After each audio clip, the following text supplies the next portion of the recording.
If you are a vegan or you just run out of eggs, don't worry. You can still make deliciously crispy and golden French toast without any eggs. So, here is how to make French toast without eggs.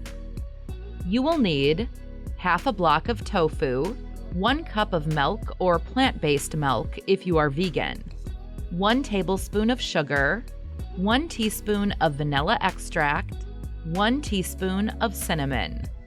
Using a blender or a food processor, blend all the ingredients together till everything is well combined.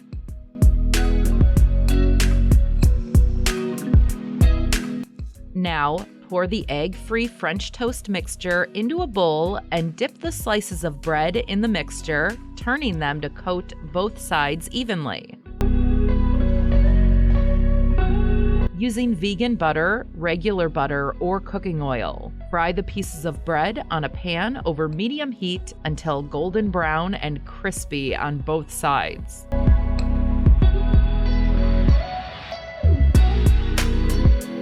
Serve with powdered sugar, maple syrup, or honey. If you did like this egg-free French toast recipe, then check out my other video about how to make nutritious and delicious French toast without using bread. This is the ultimate guilt-free French toast recipe. Check it out now.